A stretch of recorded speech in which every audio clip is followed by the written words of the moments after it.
Монголчуудын хөгжлийнхээ асуудлыг сургаар ярьж багцаагаар шийдсээр байх бол хоёр мэргэжлийн эксперттэй нэг хөндлөнгийн зочинтой сард нэг сэдвийг хэлэлцээ. 3 удаагийн нэвтрүүлгийн дараа нэг удаагийн форум хийж тухайн сэдвийнхаа шийдлийг гаргая. Монгол улсын засгийн газар улсын хурал асуудлаа яаж шийддэг вэ? Дарга нь өөрөө мэддэг 3 хүнээ дууддаг. 2-оос 3 хүний хүрээнд л асуудал шийддэг учраас шийдэл гардаг, үр дүн алдаатай болдог.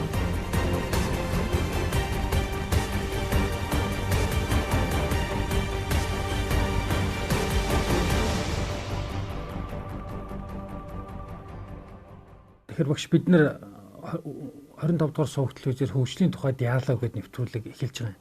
Гэхдээ энэ нэвтрүүлгийн маань гол онцлог нь ийм мэрэгжлийн хүмүүсийг оролцуулж мэрэгжлийн тухай диалог буюу харилцан яриа юмнуудыг бүгд хийдэг байя. Угвал аливаа асуудлыг бид хүн шийдэх тийм углуургыг гаргахдаа ийм сонирхогч угвал хин нэгэн дарга албамжаалтан тэр асуудал өөрийнхөө итгэдэг 2-3 хүний төвшөнд л яриад мэрэгжлийн бус асуудлууд мэрэгжлийн төвшөнд их холдож орж ирдэг учраас ингээ гэдэг сард нэг сэдв аваа. Тэгээд энэ удаагийн 2 дахь нэвтрүүлгийн хүнд зочноор багш тантай одоо нэлээд хөөцөлдөж яж оруулахар боллоо. Тэгээд багштай ер нь нэлээд өдөн оруулъя гэд хуульчтай хайсан чинь бүх хуульчнаар таны шав болчоод тэгээд шавнар хамт орж ирэхгүй халгаад тэгээд өнөөдөр 2 шавыг таны дахиад 2 хуульч авчирсан хоёулаа шав. Тэгээд хурж тунж үлдсэн 2 нэг нь манай Эрдэнэ бол төрж ирсэн Монгол Улсын сургуулийн хууль зүйн сургуулийн анхны бүтээгдэхүүн Харвардыг сургууль төгсгч Индианагийн сургуульд эрх зүйн одоо хууль эрх зүй гэдгийн сэдвэрээ магистрийн зэрэг хамгаалсан. За манай шинэ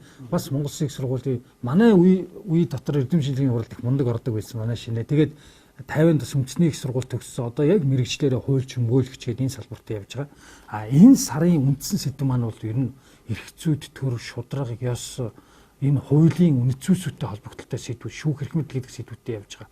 Гэхдээ энэ болгоныг ярина гэхээр багшаа нин үгүүдээ бол ерөөсөө бид бүхэн энэ ёс суртахуун, ёс зүй гэдэг зүйлсүүдээр бид нар заавал ярилцах ёстой юм байна гэдэг суйрлууч явж орж ирж байна. Олон сурагчч тэрлөө хөтлөж байна. За тэгэхээр үзэгчид маань бас та бүхэн харж байгаа бах. Одоо өнөөдрийн манай зочид хүрэлцэж ирсэн байна. Монголын олон их хуульч шавнарыг бэлтгэсэн одоо оюуны болоод бичгийн хүмүүн академич наран гэрэл багш хүрэлцэж ирсэн байна. За мөн шинэ үеийн одоо шилдэг залуучуудын маань нэг зөвхөн хууль эрх зүй гэхгүйгээр нийгэмд өөрийнхөө дуу хоолойг өргөдөг. Тэр чиглэлээрээ маш их зүйлийг өөрийгөө хөгжүүлдэг. Манай Сүхбаатар Эрдэнэ болд гэж залуу маань. За мөн нэвтрүүлэгт ер нь байнга аналитикаар хамт орохоор манай шинэ баяр эрх зүйч, хуульч, өмгөөлөгч манай шинэ баяр хурж ирсэн байгаа. Дөнгөж сая төгссөн сургуулиуд нь хэллээ. Тэгэхээр өнөөдрийн бид бүгдийн хөндөх ёстой сэдэв бол ёс зүй гэдэг сэдв. Ёс зүй гэдэг сэдвийг хөндөх болсон суурь шалтгаан бол нийгмээс өгж байгаа олон захиалгуудын дагуу 1990 оноос өмнө яалтчгүй ёс зүйн нэг барьер байж эдийн засаг нийгмийн хөгжлийнх нь үндсэн архитектур буруу байсан ч болох юм. Гэхдээ тэрэнд бол ёс зүйтэй ёс суртахуунтай нэг хэсэг үе байсан. Тэрнээс өмнө уламжиж ёс суртахуунтай байсан гэж ярьдаг. Өнөө цаг үеийн залуучуудын ёс суртахуун, ёс зүйн талаар анхааралч муу байна, тааруханч байна гэж хэлхийн ярих юм. Тэгэхээр өмнөх харьцуултуудыг төдийлөн сайн манай үеийнхэн бол мэдэхгүй. Тэгэхээр биднээс сэргээх ёстой үнэхээр алдаж гүйсэн суртахууны зүйл гэдэг юм уу? Ганцхан монголчуудын хүн төрөлхтөнд өөрт нь ёс зүй, ёс суртахуун, мораль, этик гэж агуу их хүчтэй өгнүүд байгаа даа. Энэ өгнүүдийн талаарх эргцүүллийг өнөөдөр диалог хийгсэн.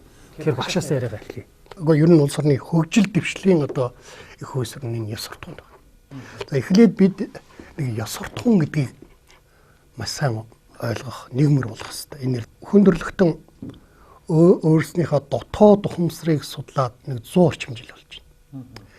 Тэгсэн та бидний уураг тарих бол 86 гаруй тэрбум ийм энерги агуулсан эстэй юм байна. За энэ эс дотор бүр төрмөл үүсмэл биш, төрмөлөөр хүн гэдэг амтан бол шударга байх хэрэгтэй. Эр зоригтой байх хэрэгтэй. Жудагтай байх хэрэгтэй. Үүрэг хариуцлага сайтар ухамсарладаг байх хэрэгтэй. Нэр төрөөдөө эрхэмлдэг байх хэрэгтэй. Тэсвэр төвчээртэй байх хэрэгтэй. Дэндүү их шуналтаж хомхоордгүй байх хэрэгтэй. Дэндүү бэвэндээ атаархаж хонцгондгүй байх хэрэгтэй гэсэн ийм одоо чанаруудыг ерөөсөө агуулдаг юм байна. Энэ чанаруудынхаа нэрхэн сайхан чанаруудынхаа нийлбэрийг бүхэлд нь хүн төрлөختөн ёс суртахуун гэж ингэж нэрлэсэн. Энийг бүр энэ томьёог бол одоогоос 2500 жилийн өмнө үндсэндээ Европ төвд бол Аристотель судлаад өгсөн. Аз төвд яг энэ цаг хугацаанд бол агуу их гүнз суртал гэдэг үгээр энийг орлуулж ингэж байсан. Нэг цаг хугацаа. Тийм, нэг цаг хугацаа ингэж гаргаж ирсэн. Тэгэхээр одоо өнөөдөр хараа байгалийн олигтой баялаг байхгүй.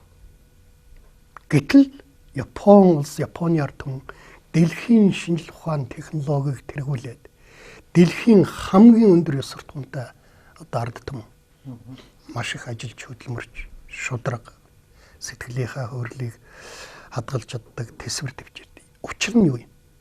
Эд бол шүү дээ. Өөрснийхөө төрийн ер нь ард түмнийхээ оюун санааны одоо их үүсвэрийг бол эртнээс баримталж ирсэн Бушудо ёс буюу Самура ёс. Өөрөөр хэлбэл Япон хүмүүс шудраг байх хэвээр, үнэнч байх хэвээр, нэр төрлөө хичээдэг байх хэвээр, хамгийн нэрэнгүй байх хэвээр. Энэхээрээс ард түмэн ингээ хүмүүжүүлдэг. За уртл бүгд найрамдах хатад ард улс сүүлийн жилүүдэд маш хүчтэй өгсөн. Энэний хөгжлийнх нь их үүсвэр нь юу байсан гэхээр зэрэг хятадын ард түмэн гэдэг бол нэг олон хүүхэдтэй айл. Энэ айлыг авч явах ёстой тэр гэрийнхэн эзэн нь бол юуны юм эхлээд их эцгээр дараа нь хамт ажиллаж байсан, хамт олон сурж байсан нөхдүүд тэгээд шат шатаар дамжиж хийсэн энэ ажил төрөл дээр өөрийнхөө өндөр ёс суртахууныг баталгаажуулж чадсан. Тэр хүнээр бид энэ улс орноо энэ төрөө одоо өдөртүүлээд явчих хэрэгтэй гэсэн ийм юм дээр бас удирсан. Одоо сүүлийн үед Оросууд хэдийгээр одоо эдийн засгийн дарамтшилт янз бүрийн хориг мөргөд байгаа боловч Оросууд одоо маш их хүчтэй босч ирж байна. Тэгэхээр Путин өдөрдөж эхлэхээс эхлүүлээд Оросын ард түмний агуу их ёс суртахуун Великий русский характер гэдгийг одоо гаргаад тэгээ энийг сургалтын хөтөлбөр ерөнхий боловсрол бүх юм руу энийг оруулж ирсэн. Тэгэхээр та бидний өнөөдрийн эрх мэдэл шинээр энэ сэдв бол бүр улс орны маань хөгжлийг тодорхойлох асуудал. За энэ дээр би одоо ганцхан зүйлийг хэлье. За энэ ёс суртахуун гэж энийг хэлдэг байна. Тэгэхээр зэрэг энэ ялзардаг. Ялзраад нийгмийнх нь ихэнх нь шударга биш. Холчгар, аймхаа, зориг зэрэггүй, үүрэг хариуцлага ухамсарладаггүй. Авч явж нөгөө ертөнцид авч явж чадахгүй мөртлөө бүр хан цадахгүйгээр шунхайлж, одоо ховдоглож, бусдын ард түмэнд очих ёстой юмнуудыг авчдаг ч юм уу. Эсвэл би өнөөдөр амьдарч байна. Миний өр хүүхэд одоо хамаа баахгүйгээд нэр төрөө одоо бүр өстө одоо юу хамгийн муухайгаар хэлэх юм бол боргол жаргалгүй юмтай утгах байгаа юм шиг ийм одоо болгочих. Гэтэл яг цагаад болохоор ш тэгээ судалгаа хийгээд өртсөхээр зэрэг хуулийн хариуцлага, ёс суртахууны хариуцлага гэж байна. Энэ хоёрын хамгийн хатуу хариуцлага нь ёс суртахууны хариуцлага хүндэрдэг. Яг тэгэхээр хуулийн хариуцлага хугацаатай. Шоронд явуулчвал тэдэн жил ч гэдэг юм уу торгочвол ингээд тэгээ хөөн хэлцэх хугацаа юм дуусч шít. Гэтэл өнөө за энэ нөхөрч болохгүй нөхөрш. Хэдэн үеэр за эднийхэнтэй ойртохгүй ш. Хол явна ш. Тэр ихтгэл бүр эртний одоо Монголд 13 дугаар зуунд тарсан Эрдэнэ эрх Субашид гэж одоо мундаг ёс суртахууны нэг зохиол байдаг. Тэр зохиол дээр муу юм энэ ертөнцид хичнээн олон боловч муу хүнээс илүү аюул гэж өрөг байгаад бичсэн. Тэгэхээр тэр ёс суртахууны хувьд ялзарсан хүмүүс ингэ штэ шангара одоо ингээд галыг бид гал гэдэг чинь аимшигт юу ч устдах нь юугцэн үү. Тэгэхээр за Монгол тал хэрийн төмөр гарч. Тэр төмрийн дараа бол шинээр өв сургана. Бас их сайхан байгаль орчныг заримдаа мод зодол устгахгүй лайтхан болгочих зэрлэг мэрлэг авсдаг.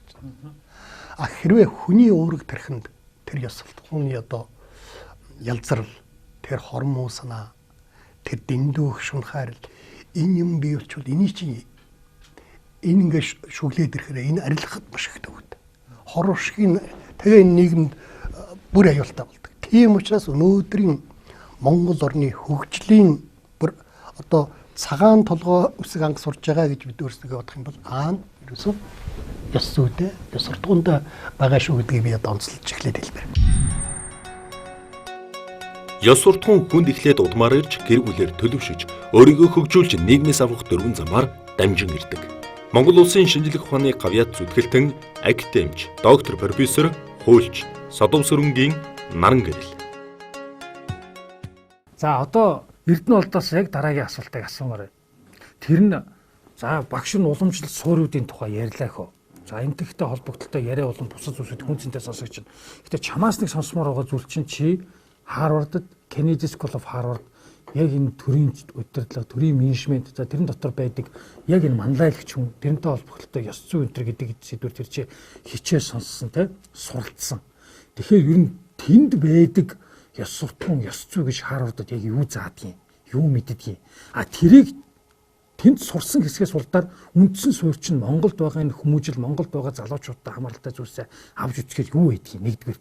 Хоёрдугаарх нь бид нар дэлхийн залуучуудтай харьцуулах юм бол Монгол залуучуудын ёс суртахууны үнэлэмж ямар төвшөнд байгаа гэж боддөг юм бэ? Ерөөсөө ёс зүй гэхэлэр бол зөв буруугийн тухай ойлголттой тийм ээ. Одоо би бас нэвтрүүлэгт өрснөний шин дагуу бас ёс зүйтэй холбоотой хэдэн ном харлаа. Бас Википедиа болон бусад одоо Google Scholar эднэр рүү ороод энэ ёс зүй холбогдлолтой бичсэн хүмүүсийн сүүлийн үед бас хаашаага ямар шохон бичиж байгаа тухай харлаа л та. Тэгээд ерөнхийдөө маш энгийнээр хэлэх юм бол зөв ба буруу гэсний тухай ойлголт ёс зүй байна л та. Тэгэхээр Билл Жорж гэж хүний нэг номон дээр тэр Харвардд одоо үзэгдэж байгаа ном л доо гшаа. Тэн дээр бол хамгийн чухал нь тэр лидершип буюу манлайлалын тухай хэсэг дээр бол энэ ертөнцийн хамгийн хол аялал юу вэ гэхээр тархинаас зүрх хүртэлх аялал хамгийн хол аялал гэж байгаа юм л та. Түрүүн та хэллээ шүү дээ. Гал аюултай ч гэсэн тэр бол унтарч болно. Гол нь хүний сэтгэлгээ тархин дотор бий болсон муу мухад зүйлийг бол арилгахад хэцүү гэж. Тэрэн шиг бол хүн яг өөрийгөө танин мэдэх тийм ээ. Өөрийнхөө сэтгэлийг цэвэр ариун байлгах, бие хэл сэтгэл альж талаасаа хүн бол өндөр ёс суртахуунтай нийгэм зөв үлгэр дуурайтай байна гэдэг үг чухал л да.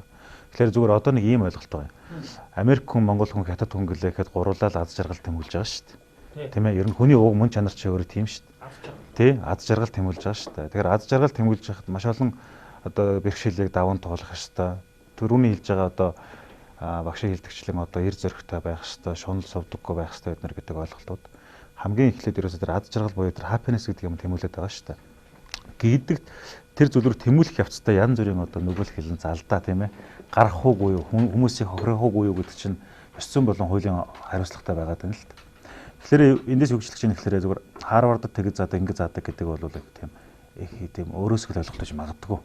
Яг л бидний энгийн юмнуудыг л заажлаа юм л да. Жишээлбэл хүн ер нь нөгөө хол явах тусмаа их орноос хандаг гэдэг шиг Монголын өвөг дээдсийн уламжлалт тэр ухаан, тэр сургаал, хэлт зүг тийм ээ.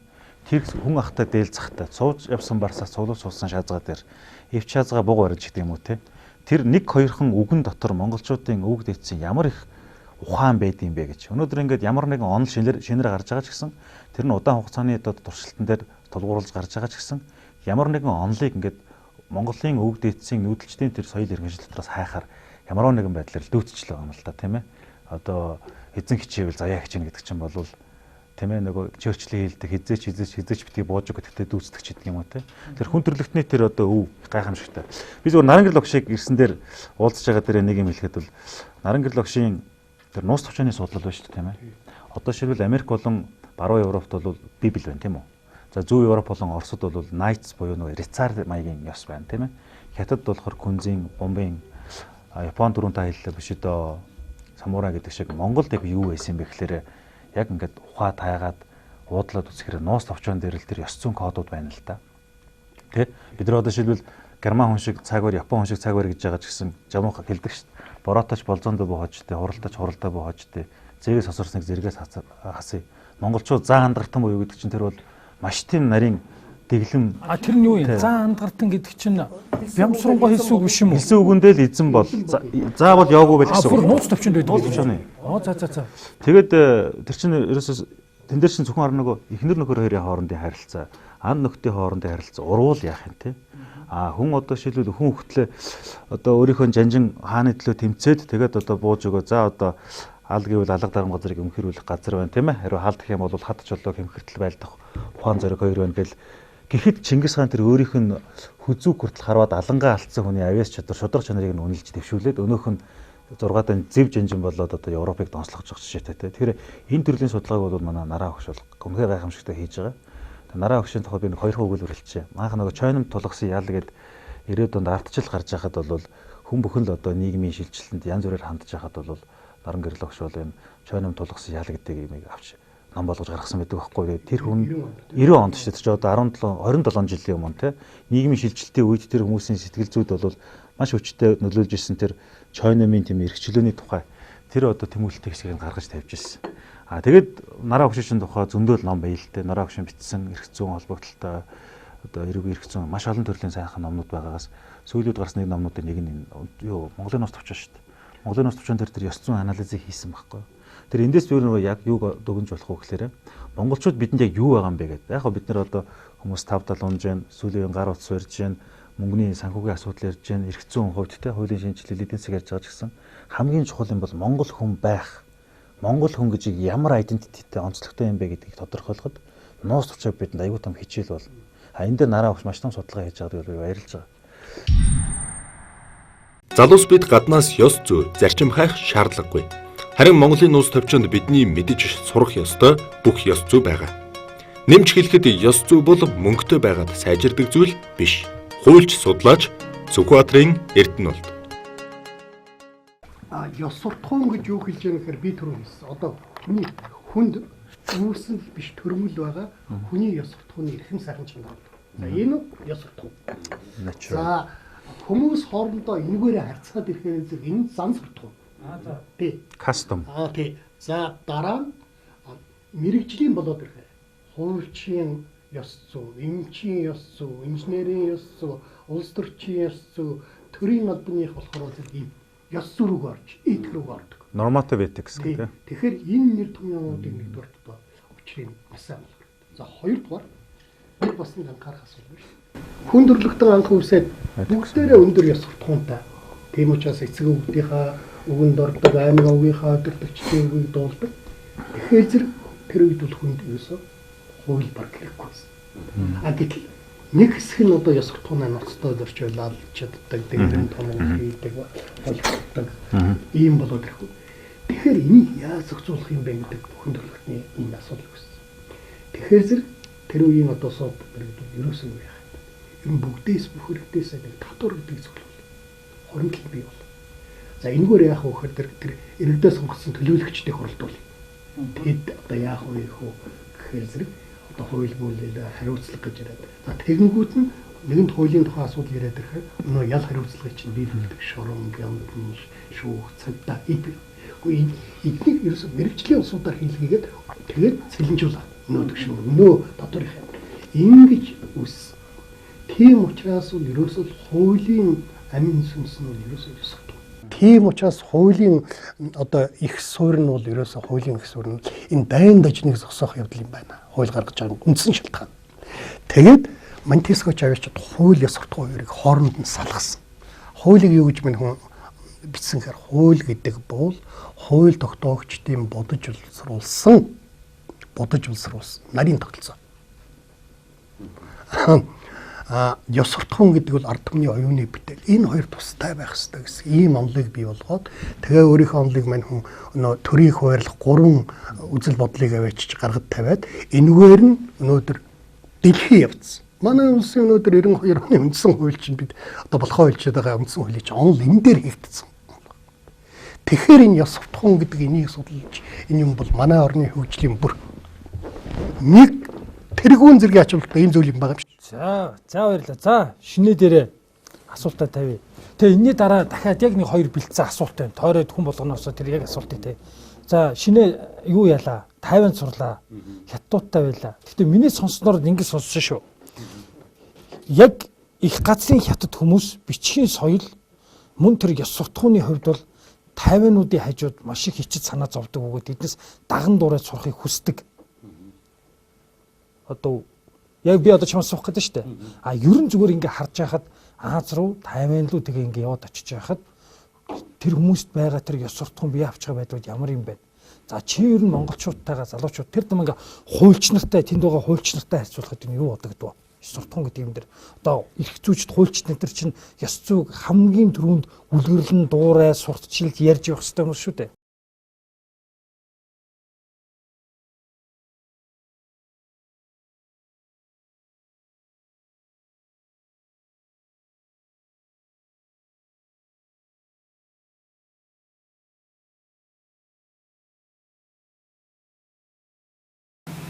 А 1910 оны тий үеэр бүлээн одоо том дайнд чинь их газрын хятад бий бол. Тэгээ нөө барууныг барих тий баруун зүүнийхээ үзэл баримтлаар хуваагдаад ингэ явж байсан. Тухайн үед нь бол Чан Кайши юу яасан баг. Хамгийн л одоо сайн одоо бичгийн хүмүүс тий боловсралтай одоо язгууртын хүмүүс тэгээ том генерал одоо ямар гэдэг нийгмийнхээ элит төсөн хүмүүсийг аваад дээрээс нь одоо тэр Эрдэнэсийн сангаа бүгднийг аваад бүр одоо музейгээ хүртэл аваад явсан байгаа байхгүй юу? Хятадд байгаа одоо тэр бүхүүдийн олон мянган жилийн түүхтийн түүх дурсгалын өвлийн зүйлс бүх юмнуудыг нь аваад ирсэн. Ерөнхийдөө бол хамаг шившүүсээс ороод аваад 50-нд орчиж суурьцсан байдаг. Тэгээд тэндээ бол одоо өнөөдөр 20 гаруй сая хүн амтай юм одоо улс бий болсон.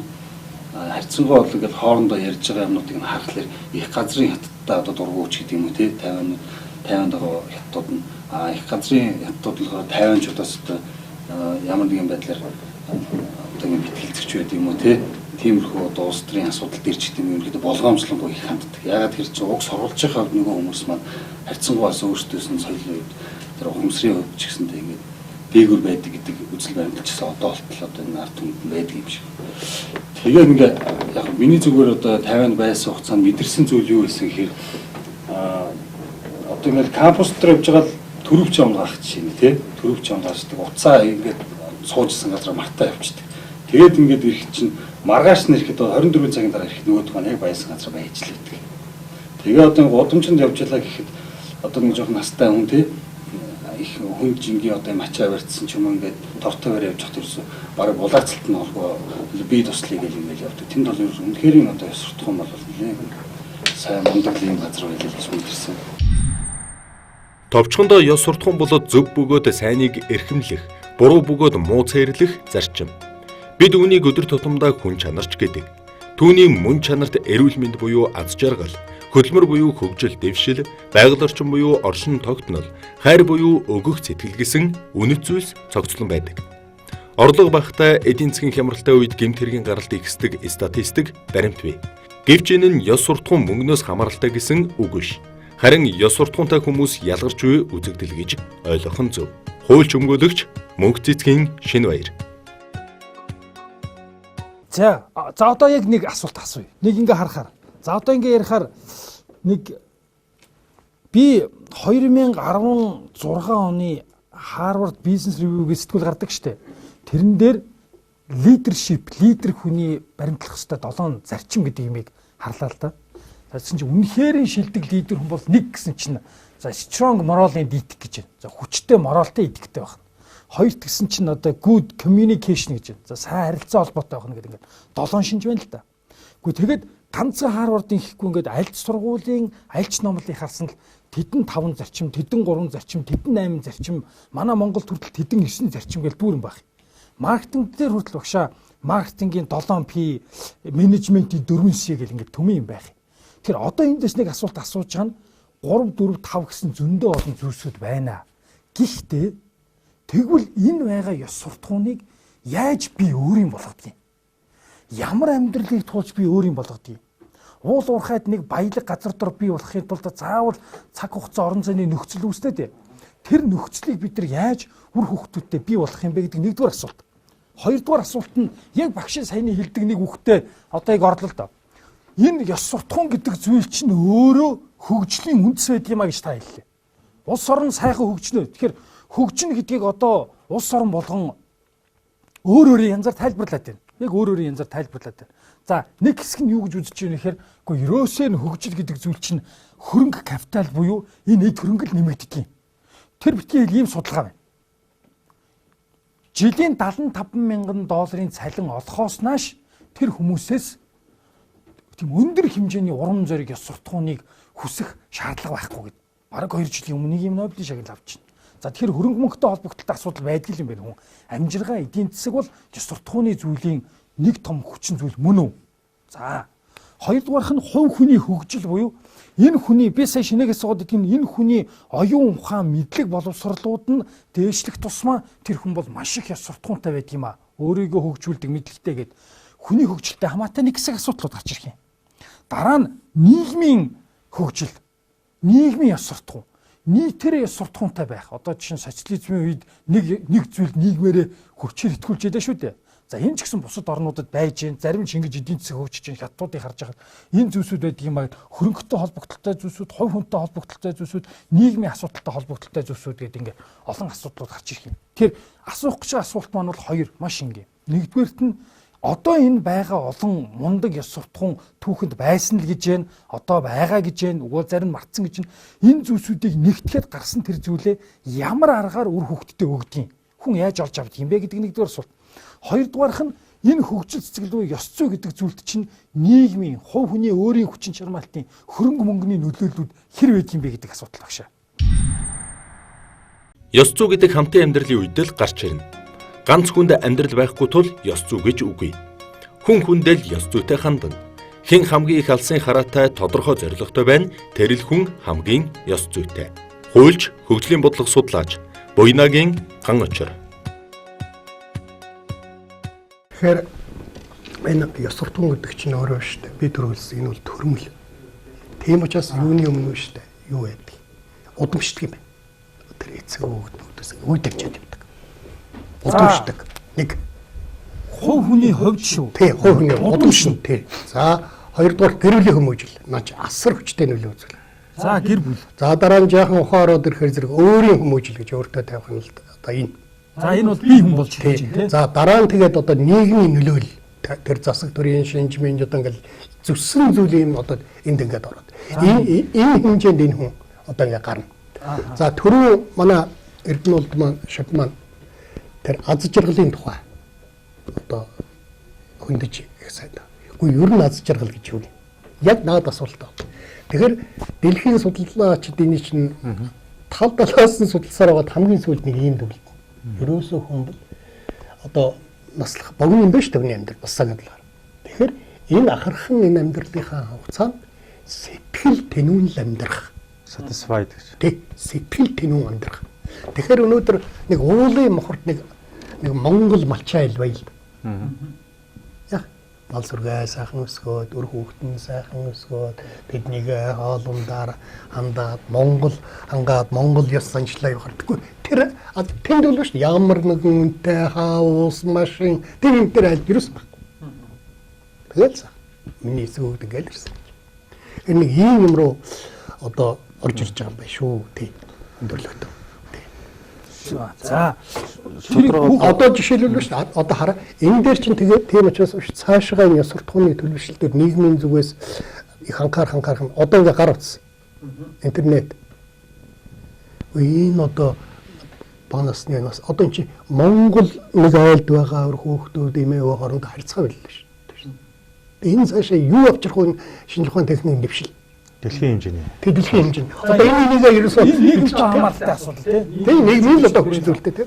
За би одоо дараагийн асуултыг Эрдэнэлд шинэ хоёрыг хариулаасаа гэж хүсэж байна. Энийний дараа дахиад нэг асуулт байгаа. Энэ хөгжил буюу ёс зүй гэдэг хувь хүний асуудал дээр та хоёр зүгээр ингээд ийм хуульчийнхаа хувьд те гадаадд том сургууль төгссөн гэдэг бүх зүйлээ орхиод хувь хүнийхээ хувьд боддоо. Ёс зүй чинь бүрэлдэн бий болоход капитал буюу мөнгөтэй холбогдолтой асуудал чиний хувь хүний амьдралд залуу хүний хувьд хэрэг нөлөөлөх вэ? Цагаан хувийн хогон дээр байгаа хүүхд дээр очиод ёс суртахууны ном хөх хоолох хоёрын алийг сонгох гэдэг шиг асуулт асууж байна л да. Хоёрдугаарх нь хувь хүний хөгжил дэвшилтэй холбогдолтой яг хувь хүн яаж бүрдэж бий болдго юм бэ гэдэг дээр багсын хариулт хэлчихлээ.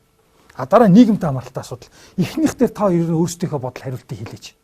Нэг 2013 онд би Афганы Кабул хотод Монгол зэрэгтэйгээ явж зэргүүттэйгээ явахгүй. Бид нар чинь ингээд нэг годамжаар гарахтаа ингээд хамгаалттай явна. Тэнгүүд нь биднийг ингээд хамгаалттай явж байхын эргэн тойронд нь бас ингээд турфан хүчнийх ингээд энгийн хувцастай хамгаалтын Америкчууд бас байдаг. Тухайн үед бол Афганы өөрийгөө хамгаалах 300 мянган зэрэг, НАТОгийн 150 мянган, 450 мянган зэргийг Афганд өөр гүйцэтгэж байгаа байхгүй. Тэгэхэд яг бидний ингээд годамжаар ингээд хамгаалтанд явж байхад том хүмүүс ерөөсөө гүйж ирэхгүй. Том хүмүүс гүйж ирэх юм бол нөгөө с жигтэй гэдээ бодуулна шүү дээ. Тэр яг дандаа хүүхдүүд гүйж ирдэг бид нар лөө. Хүүхдүүд гүйж ирээд яадаг гэхээр мөнгө гуйдаг. Мөнгө гуугаад тэгээд зоос мос ч юм янз бүр юм ингээд ершин шидэд өгчих юм бол дээд зэргийн сайхан үгнүүдээ хэлнэ. Одоо бурхан ивэ гэдэр гэл хэлнэ. Юм өгөхгүй явах юм бол дээд зэрэгээр хараадаг. Чулуу шиднэ.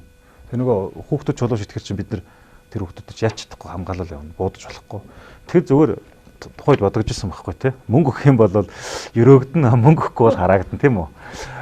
Зүгээр яг тийм тэр хүмүүст бол хүүхэд байхасаа тэр орчин бол айгүй тийм сонин орчинд өсөж байгаа юм л да. Тэгэхээр бид нар нөгөө дайнтай нийгэмд өөрөлдвөл ёс суртахуун, их оронч үзэл гэдэг чинь бас нэг өөр ойлголт байгаа тийм үү.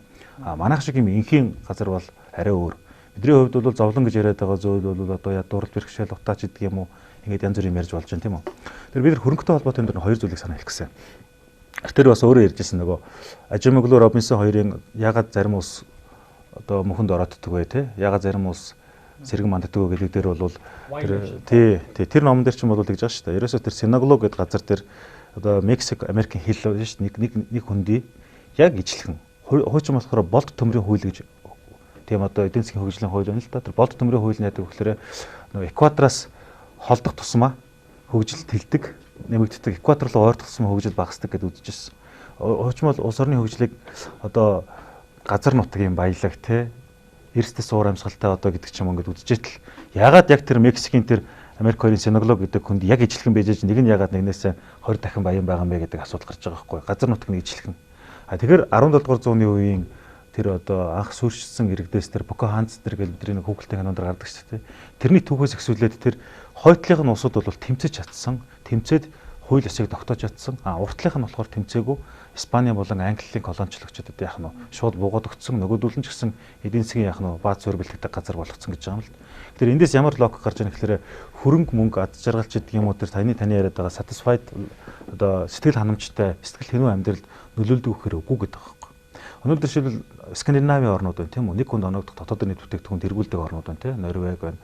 Тэр улсуудыг ингээд судлаад үзсэн чинь юу байдаг вэ гэхээр зургатаар хамгийн их гардаг рекламд нь болохоор ингэр зөрүүлэгдэг реклам гардаг. Тэр тодорхой. Тэгээ яагаад тийм реклам гардаг гэхээр хүмүүс мөнгөтэй болохын хэрээр бие даасан үзэлтэй болдог. Бие даасан үзэлтэй болохын хэрээр эгоист чанар нэмэгддэг. Эгоист чанар нэмэгдэх яг гэхээр хүн бол хүүхэд төрүүлэхээс татгалзаж эхэлдэг гэж байгаа юм л. Тэгээ одоо Скандинавийн орнуудын хамгийн гол асуудлуудын нэг бол ерөөсөө төрөлт буурсан, хөгшрөлт ихснээс болж байгаа байхгүй. Тэгэхээр мөнгө гэдэг бол харьцангуй ойлголт болчихж байгаа юм л.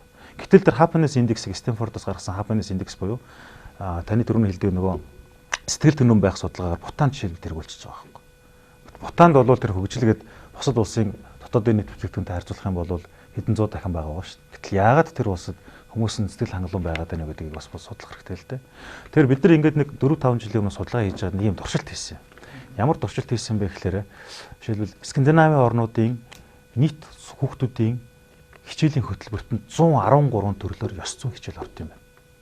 Жишээлбэл нөхөрлөл гэж юу вэ? Тэ? Ээжийн аавыгаа яаж хүндлэх ёстой вэ? Хүнийг яаж одоо яах нь респект одоо хүндлэх ёстой вэ гэдэг. Ингээд нийт 113 хичээл Скандинави орнуудын хичээл орж байгаа. Америкийн шиг судлаад үзсэн чинь 53 төрлийн тийм хичээл орж байгаа. Хичээл гэдэг нь бие даасан хичээл биш. Нэг хичээл дээр нэг сэдв болж орж байгаа гэсэн үг шүү дээ. Японы болохоор 80 гаруй төрлийн байгаа байхгүй. Тэгээ манай судлаачид Монголыг судлаад утсан байна. Монголыг судлаад үзсэн чинь тэрнээс ихлээр яг олон улсын стандарт болдгоос 17 байна гэж. Тэгэхээр бид нар нөгөө хуулийн хомсдол ч юм уу эдийн засгийн хомсдлоос илүүтэйгээр шудраг ёсны хомсдол, ёс зүйн хомсдол орчод байгаа юм л. Тэгээ хүүхдийг шийдвэл ямар хүүхдийг сайн хүүхдгээд аваад үзэхээр өгөнд ордог, дуулууртай хүүхдийг сайн хүүхдгээд байгаа байхгүй. Гэтэл тэр чинь яаж ихлээр хүүхдүүдийг багаас нь нөгөө fixed mindset буюу хайцаглагдсан сэтгэлгээтэй болгож аваад байгаа байхгүй. Тэгэхээр бид нар positive mind буюу эрг сэтгэлгээний давалгаад гэдэг төслөг 3 дахь жилдээ хийж байна. Маш олон газруудаас хөрөнгө оруулалт татаж гараад одоо 100 гаруй сая төгрөгөөр хийсэн байна. 120 мянган хүүхдүүд манай залуучууд ачлах зүйлсэн. Бүх аймгаар явсан, бүх дүүргээр явсан. Тэгэхээр энэ дэр нэг хүүхдүүдээс ингээд фидбек буюу эргэх холбоог асууж байгаа байхгүй. Та нарт ээж авчи юм яадаг гэхээр ерөөсөө өсвөр насны хүүхдүүд төлөвшөж байгаа хүүхдүүдийн дийлэнх нь яадаг гэхээр найзуудаасаа мэдээл авт юм бэл. Найзууд нь ямар вэ тэрнээс үлгэрч хардаг. Гэтэл яадаг гэхээр нийгэмд тийм үлгэр дуурайл болдог хүмүүс ховор болчиход байна л да. Жишээлбэл энэ бол манлайлалын тухай асуулт юм л да. Бид нар манлайлалын хомсдолд орсон. Улс төр дарга ч юм уу ингээ хүмүүс ирэх харал дандаа нэг авилгад идэгдсэн, бие биенийгаа муулсан, сонгуул зориулсан имиж бүрдүүлсэн хүмүүс байгаад болохоос биш жинхнээсээ ёс зүйтэй манлайлж байгаа, жинхнээсээ ёс суртахуунаа харуулж байгаа тийм манлайлал бидний нийгэмд өгүүлэгдээд байгаа байхгүй. Тэгэхээр тэрнийг бид нар бий болгох хэрэгтэй. Үлгэр дуурайл явдаг тэр зөв одоо тэр платформыг болгоод сургалтын хөтөлбөрлөгөө тэрийг оруулах шаардлагатай. Залуус бид гаднаас ёс зүй, зарчим хайх шаардлагагүй. Харин Монголын улс төвчөнд бидний мэдэж сурах ёстой бүх ёс зүй байгаа. Нэмж хэлэхэд ёс зүй бол мөнгөтэй байгаад сайжирдаг зүйл биш. Хуульч судлаач Сүхбаатарын Эрдэнэлт. Би 80 онд хувийнхаа зардлаар зориуд Орос руу гүйрээс Оросын боловсрол ялангуяа ерөнхий боловсролын тогтолцоо энэ ёс суртахуун талдаа ямар анхаарал тавьж байна. Судалгаа хийлээ. За. Өөрийнхөө хийж байгаа судалгааг батлаа. Тэгсэн сургалтын төлөвлөгөөг нь үзлээ, сурах хүчийг үзлээ. 1-ээс 4-р ангид азбука морали гэдэг хичээл ордог сурах хүчтэй. За сурах хүчийг үзэхээр тэнд бол Орос ардын зөөр, цэцэн, хүлгэр, туйлас дандаа ёс суртахуунтай ийм юм. Тэгээ хамгийн сүүлд 4-р ангида Михаил Шолохын судбаа человека гэдэг өгүүллийг одоо хүний заяа гэдэг өгүүллийг цээжлээд тэрийгэ тайлбарлалаа. Энэгээр дууссан. За 5-аас 9-р ангийн сурагч нь грамматикийн наранстонстэй гэж. Энэ бол зан суртахууны дүрм. За одоо ёстой категоричлаад одоо шударгаас гэж юу юм, үнэнч гэж юу юм ч гэдэг юм, нэр төр гэж юу юм ч гэдэг юм. Ингээд үзэж байна. За 10-аас 12 дугаар ангийнх нь основы этика гэж. Ёс зүйн. За тэнд бол ерөөсө мэрэгж улс төрчийн одоо юуны инженерийн, эмчийн, хуульчийн гэл суртахуй эсвэл одоо бизнесмен, худалдаач намын. Гэхдээ одоо биш бид энэ асуудлыг өнөөдрийн ярьж байгаа юм гэдэг биш. Нэг том хэмжээнд дээшээгээ тавихгүйгээр одоо адгийн наазах нь хэдүүлээ. Ганцхан жишээ. За хүнсний зах, барааны зах. Бүр одоо ингээл энэ нүүрс, мод зарж байгаа энэ дээр хардаа. Лиценз бисаа дандаа хүлэгдэл бий юм нэ. Үний шүү. Гайхалтай шүү гэсээр бол нүүрсэн дээр их нүүрс нэг авчил өгч дээдлэлт нэг гэдэг юм байна. Гэхдээ ингээ одоо Монгол улс ч бүрээс цөхөрцөн ш дээрээс одоо итгэлгүй энэ суртахууны энэ айхтар уналт янзрал ингээ бий болоод. Тэгэхээр ерөөсөө энээсээ нэг гаргаад авчих юм бол улс орн тэгэл сэсгэж. Бүгд 2 сая. За юу яа. Тэгээ. Одоо нэг тийм дараагийн хэсэг болж ирж байна. Гэхдээ тэгээ тий шинэ өөрийнхөө бодлын тэг. За юу яасан сая Эрдэнэлт хэлжлээ л да. Ад жаргалын индекс гэдэг хэмжүүр бас ингээд гарсан тэрүүгээр нэг хэмжих асуудал гэж байна. Энэ тал дээр бол бас сэтгэл ханамжийн судалгаа, онлайн бас нэг асуудлууд байдаг.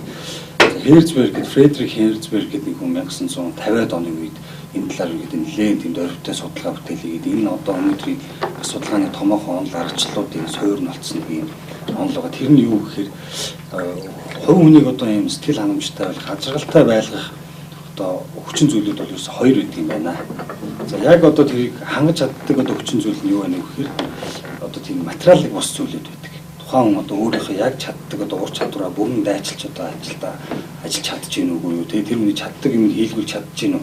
Эсвэл өөрийнхөө одоо зорилгондоо хүрээд тэр хүн маань өөрийнхөө даргаасаа одоо сайшаал магтаал аваад тэрнтэй ингээ урамшиж амьдарч гинөө тий. Энэ бол юу гэхээр илүү их тийм үнийг сэтгэл ханамжтай байдал руу хүргэдэг ийм хүчин зүйлүүд байдаг. Материалын бус. Материалын зүйлүүд гэхээр юу гэж юм хэрэг одоо ажлын одоо байрны одоо тав тухтай байдал тий. Одоо цалин хөлсний хэмжээний асуудал гэдэг энэ зүйлүүд нь бол ерөөсөө тэр сэтгэл ханамжийг бол дээшлүүлэхэд ерөөс нөлөөлдөг юм байна.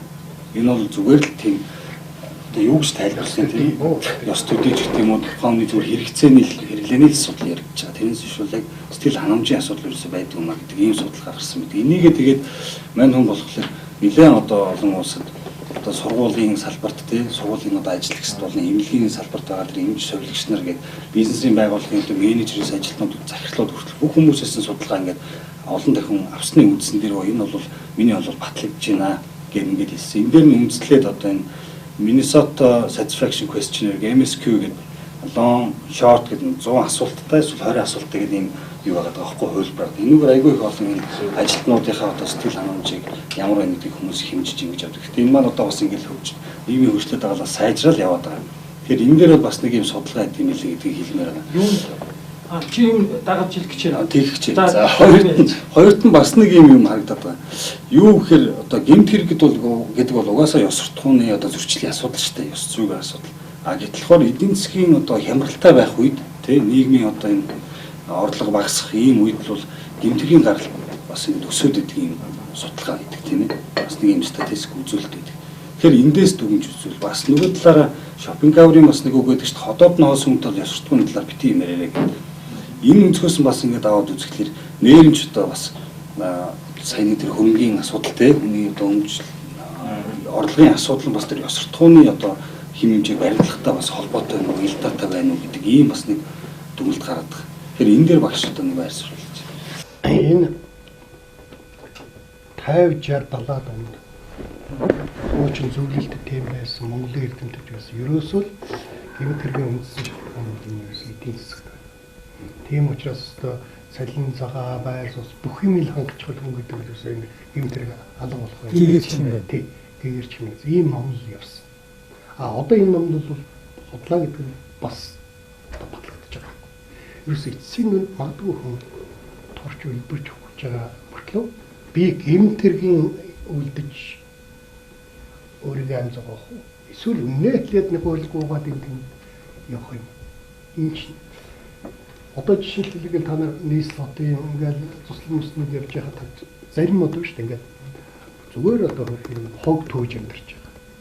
Тийм усуд шүү дээ. Ажиглаж явах зарим нь шүү дээ. Хог түүгээд хэрэгтэй юмудаа аваад буцаад өнөөдөлөө сайхан имглээд янзлаад ингээд орхиод ингэж явчих. Энэ юу вэ? Би тэгэр өөрийнхөө гоцгоох гэж байгаа. Бусдын бас энэ имглээ зэгцлээд ингэж явчих. Тэгэхээр чи ясгтгүй харагдаад байгаа. Өнөөдөр бид харагдаа. Хичнээн их баяжуу тэрвэтгийл 70 жилийн бидний эцэг өвдийн бий болгосон тэр материалын потенциалыг хэдхэн хүн хөвжилж яваад тэгээд улс орны хөгжүүлээд өгөн тэр үйлдвэрлэлийг өөдөн босгоно гэсэн чи одоо хаа. Үхтлээ хардлаа байжсан одоо дахиад одоо нөө хэдэн уурхай орд бүх юм руу шишруултаад хандж чадахгүй шүү дээ. Тэгэхээр одоо яг Юунд за нэг тодорхойлт хэлчээ дахиад гурвангаас нэг асуулт асууя. Энэ зүр дахиад би яг хувийнхаа бодлыг хэлэхэд бас яг тийм санагдаж байна л да. Аз жаргал гэдэг ойлголтын тухай ёс зүйг ярихаар аз жаргал гэдэг зүйл рүү тэмүүлэг буюу тэр тэмүүлгийг авч явдаг арга зүй нь өөрөө ёс зүй юм шиг ёс зүй авч явдаг зарчмууд нь ёс зүй юм шиг сахиж явдаг сахилууд нь ёс зүй юм шиг тийм дүгнэлтэн дэр нүрээд шүү дээ харахад. Энэ этос гэдэг үгний уг харуулыг яг нэг нэр томьёо гэж таны хэлдэг шиг харахад бол нэг ийм л үг харагдаж байна. Хамтран амьдрах, оршин амьдрах биш үү? тэр өөр юу гараа. Ерөн зүгээр логикийг даваад үзэх юм бол нэг юм биш үү гэж. Аз жаргал хэр чинь хүнтэй байж ижил аз жаргал гэдэг зүйл гарч ирэх баг. Наад нь шүү дээ. Этос гэдэг хөөч юм шүү дээ. Ерөөсөө сайн уу? Буруу юу зөв? Ерөөсөө ингэж. Тэгээ энэ habit гэж юм л та. Зуршил болон этос гэж юм л та. Тэгээ. За. Юу. За би та гураас одоо гурвангаас чинь нэг кейс асуумаар. Кейс гэдэг нь сайн кейс байж болно, муу кейс байж болно, түүхэн кейс байж болно, entertainment кейс байж болно. Ер нь ингээд та хэдийн иргэн тойронд бодож яхад шүү дээ. Нэг тэр үед тийм үйл явдал тэгж их мундаг ёс суртахуунтай байсан, мундаг ёс суртахуунгүй байсан да гэж санаанд хүний амьдралд нэг удаа буусан хөхтэй явдал гэдэг шиг зурус үйл өгдөг шүү дээ. Тийм үеуд юун дээр таарч өөрсдийн биерээ ёс зүйг мэдэрч байваа. За багшаас эхлэх үү. Ёс зүй гэдэг хамтын амьдралын үед л гарч ирнэ. Ганц хүнд амьдрал байхгүй тул ёс зүй гэж үгүй. Хүн хүндэл ёс зүйтэй хандана. Хэн хамгийн их алсын хараатай тодорхой зорилготой байна, тэр л хүн хамгийн ёс зүйтэй. Хуульч, хөгжлийн бодлого судлаач Буйнагийн ган очир. Би өш одоогийн сүүлийн үед энэ ёс суртахуун хуулийн талаар одоо ингээд судалгаа хийгээд байна шүү дээ. Гэтэл надад судалгаа хэрэг байхгүй. Кейс уу хэрэг. Яагаад гэхээр энэ олон монголчуудынхаа амьдрал, шамрынхаа ёс суртахууны хэр зэрэг дагаж, хэр зэрэг явсан энэ бүхэн дээр ерөөсөө бүх юм одоо кейс болоод одоо энэ дээр харин цаашдаа яах вэ гэдэг. За миний яах вэ гэдэг санаа бол ерөөсөө би бол их олон жилийн турш одоо ингээд боловсруулаад тэгээд одоо нэг төсөл аваад хийчих. Ерөөсөө шүү дээ. Монголчуудын ёс суртахууны одоо хүмүүжлийн иж бүрдэл үндэсний хөтөлбөр гэдгийг боловсруулж өгвөл тэгээ их хурл бэх хурлаар нэг хэлцүүлээд энэ бол биш хамрахгүй хүрээ гэж баг. Монголчуудын ёс суртахууны хүмүүжлийг одоо хангах иж үндэсний хөтөлбөр. Энэ биш үү? Бүр хамрахт одоо одгийн назхан шишнэ. Одоо өнөөдөр манай боддын голдох одоо шишний лам одоо самвартнууд өнөөдөр энэ юунд одоо хогт үүдэг гарын шин дамжирдаг нэг Монгол иргэн өнгөрчлөө гэхэд ямар ч мөнгө авахгүйгээр хойдхын сайхан уншаад өгчих юм хүн байна. Ингээд бодох хэрэгтэй. Одоо энэ ингээд сэлжиж бид асуудлыг шийд. Ерөөсөө кейс чинь бол энийг л хэлээ. Рамын пап жил нэг удаа хоригдлын хөлийн угаагаад үнсдэн шүү дээ. Тэгэхээр зүгээр тэр нэг үйлчлэх гэдэг сэтгэл зүгээр харуулад байна л да. Хүнд одоо тэр хүний сэтгэлийн сайхан хүн чанарын одоо сэргээж өгч. Тэр л юм одоо манай татчихлаа. Одоо Монгол улсууд яас их актер хуваа одоо бодож байгаа нэг хэсэг одоо ирээдүйдээ энэ бас нэг талтай тийм байна. Нөгөө талдаа сая шил тэр нэг хорлоо юмэд туслая гээл нэг аян өрнүүлээл нэг тэгсэн чинь одоо сошиал медиа буюу фэйсбүүкээр бас юм зөв юм моралтай зөв ёс зүйтэй залуучууд маш их болж байгаа бас. Одоо ийм ерөөсөө монголчууд өөрсөндөө маш их туршилт хийлээ. За 200 жилийн турш манжийг одоо иргэшэлд байж үзэж манж замман суух гэж нэг үзээ за юм болохгүйгээд тэгээ хой төршөө байгаа 70 жил одоо зөвлөлтийн ингээд Орцон суух гэж за ингэж үзээд энэ болохоор 90 ондоогийн ардчлал гэж гайхалтай юм гээд 25 жил ингэж яваа. Одоо бидэнд энэ юу гэж юм бэ? Өөр л Монгол хөрсөн дээр монголоор одоо эндээ ажиргалтай сайхан эцэг үүдийнхаа тэр сургаал тэрнийг маш сайн судлаад бүх боловсрол бүх үеиндээ одоо оруулаад тэгжиж Монгол улстай л босч. Ёс суртахуун хүнд эхлээд удмаар ирж гэр бүлээр төлөвшөж өөрийгөө хөгжүүлж нийгмээс авах дөрвөн замаар дамжин ирдэг. Монгол улсын шинжлэх ухааны гавьяат зүтгэлтэн академич, доктор профессор, хуульч, Содов Сүрэнгийн Наран гэрэл. За шинээд ойрын үед сонь сайхан кейс юу вэ? Ер нь асуумаар хэрэг. Зүүн одоо зөрчил. Тий, ёс зүйн ч юм уу? Ингэсэн байгаа. Төрөвчийн дугаар дээр нэвтрүүлгийн өмнөх дугаар дээр бидний ерөнхийдөө Баабар нийтлэлчийн нэг хөндсөний 3 асуудал байсан байхгүй. Одоо яг сүүлийн болж байгаа асуудал. Нэг нь юу гэхээр энэ Баянзүрх дүүргийн одоо сонгуулийн холбогдлолтой энэ зөрчлийн асуудал. Хоёрдугаарт л бол одоо энэ Дүнжин гарав гэдэг уралдаантай холбоотой асуудал байна уу гэдэг юм. Уулийн цагаараа уулийн цагаар. За урд нь бол одоо Эрдэнэтийн 49%-ийг авчсан зөв буруу энийг нь улсын хурлаас одоо өвчнөгөө олгож шийдвэрлсэн зөв буруу гэдэг ийм асуудлууд дээр хөндөж ярьсан баг. Та эдгээр дээр ерөнхийдөө дүгнээд бас энийг нь базаад ерөнхийдөө нэг өөрийнхөө үзэл бодлыг хэлвэл юу гэж бодож байна? Хэрвээ би бол нэг үчсэн гэдэг болно. Энэ дээр бол үнэхээр одоо миний одоо энийг ингээд цогцлоороо нөлөх юм тэр хүний ёс суртахууны энэ чанар энтэй ч би зэрэг үздэг.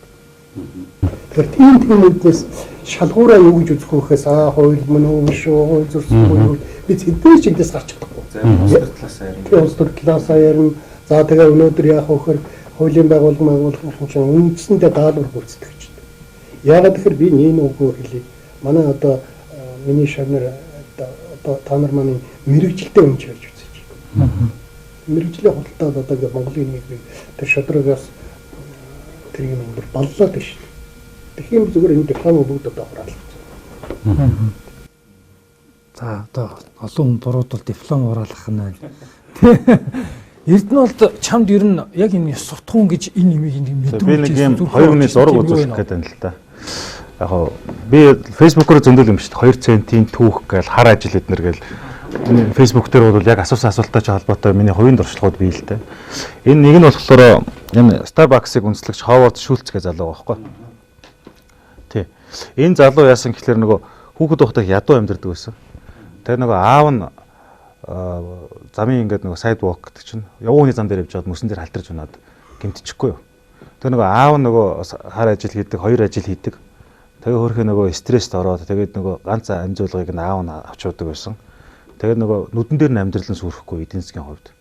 Тэгэхээр өөрөлдвөл нөгөө эрүүл мэндийн даатгалгүй байна гэдэг нь тэ эрүүл мэндийн тухайн одоо аавынх нь байгууллага хариуцаагүй байхгүй тэ тухайн үед. Тэгээ мань хүн бол өөрөө ингээ бизнесийн амжилтанд хүрсэн хойноо яасан гэхээр өөрийнх нь бүх адилчдын эрүүл мэндийн даатгалыг нь төлсөн байхгүй.